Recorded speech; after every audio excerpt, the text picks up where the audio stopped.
Buenas, seguimos con la SEC te lleva. Estamos siguiendo el Congreso Americano de Cardiología que se está celebrando en Chicago. En este momento les voy a presentar el estudio PRECISE. La angina estable es un problema frecuente en el que se realizan hasta 4 millones de tests por año en Estados Unidos. En las guías se establecen unos objetivos de evaluación en este tipo de pacientes. Hay que realizar una estratificación del riesgo inicial para reducir pruebas innecesarias y poder realizar pruebas diferidas. Además, hay que mejorar las herramientas diagnósticas para reducir las complicaciones y los costes. Por supuesto, todo ello debe ir acompañado de optimizar el tratamiento médico preventivo. Existe poca evidencia aleatorizada sobre cómo alcanzar estos objetivos de cara a obtener un esquema predeterminado que seguir en la angina estable, por lo que existe una necesidad de validar de forma prospectiva la probabilidad pretest que guíe la decisión de un test inmediato versus un test diferido, la evaluación prospectiva de la seguridad en el test diferido en pacientes sintomáticos y, por supuesto, en aquellos pacientes que precisen test diagnósticos, no hay ensayos clínicos aleatorizados que comparen la coronariografía por TAC con FFR por TAC selectivo versus otro tipo de test. Este es un breve resumen del estudio y es que es un estudio prospectivo, aleatorizado, pragmático para comparar la efectividad diagnóstica entre una estrategia precisa, PRECISE Strategy, que evalúa la cardiopatía isquémica estable sintomática en pacientes ambulatorios frente a la práctica clínica habitual. Este es el diseño del estudio. Se eligieron pacientes con angina estable o que se precisaba un test de detección por sospecha de cardiopatía isquémica, sin historia previa de cardiopatía isquémica o tests realizados en menos de un año.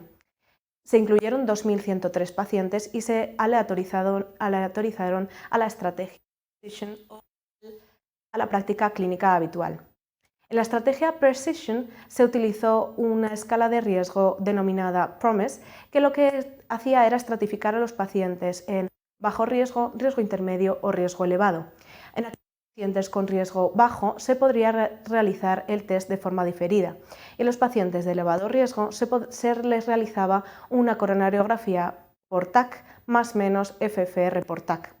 Con respecto al brazo de la práctica clínica habitual, en la que era el clínico el que decidía la estrategia del test a seguir o si necesitaban los pacientes un cateterismo directo.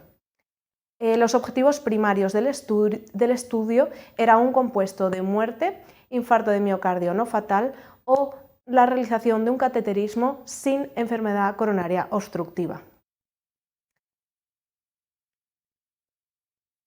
En el brazo del PRECISE Strategy se utilizó una escala validada conocida como el PROMIS Minimal Risk Tool, que ya se ha validado para estratificar el riesgo en pacientes con con sospecha de cardiopatía isquémica.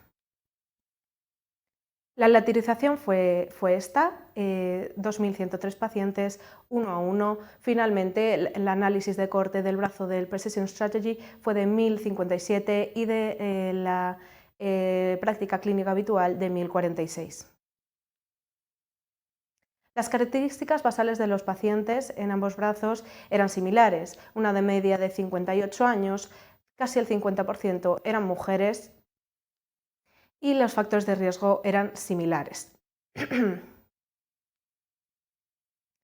Con respecto a las pruebas diagnósticas realizadas de forma inicial en ambos brazos, podemos observar cómo en el brazo del Precision Strategy se realizó hasta un 48% de los pacientes una coronariografía por TAC y además en un 31% de ellos se realizó el análisis de FFR. Incluso un 16% no se le realizó ningún tipo de test.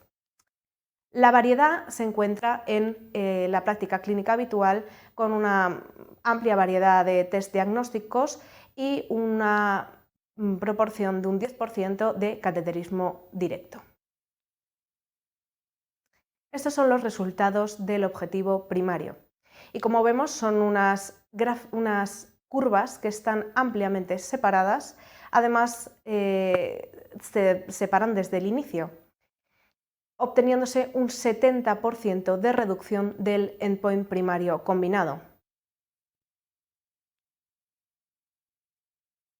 Cuando desglosamos el endpoint primario, observamos que no hay diferencias significativas en la muerte o infarto agudo de miocardio, en la muerte por cualquier causa o en el infarto agudo de miocardio no fatal, viéndose sobre todo las diferencias significativas en el cateterismo cardíaco invasivo sin evidencia de obstrucción de cardiopatía isquémica obstructiva. Con respecto a los endpoints secundarios, podemos observar cómo, a pesar de haberse realizado menos tests en el brazo del Precision Strategy, un 18% era positivo, con respecto a un 13% de los tests realizados en el brazo de la práctica clínica habitual, a pesar de haberse realizado más tests. Cuando comparamos el diagnóstico de enfermedad coronaria obstructiva, vemos que hay un mayor porcentaje en el brazo de pacientes aleatorizados a la práctica clínica habitual en el que se observó que no había enfermedad, había cardiopatía isquémica obstructiva en el cateterismo.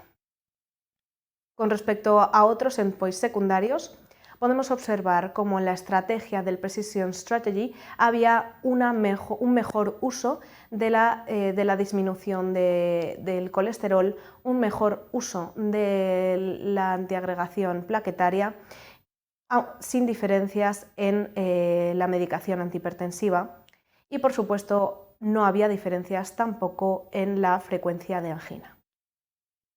Como conclusiones, la estrategia PRECISE demuestra un beneficio clínico neto en la efectividad de la estrategia, con una reducción de hasta el 70% del compuesto de muerte cardiovascular, infarto agudo de miocardio no fatal o cateterismo sin lesiones obstructivas, comparado con la práctica clínica habitual al año. Aún hay que aclarar la evaluación en aquellos pacientes sintomáticos con riesgo intermedio bajo. Seguimos con la SEC-TE lleva. Muchas gracias.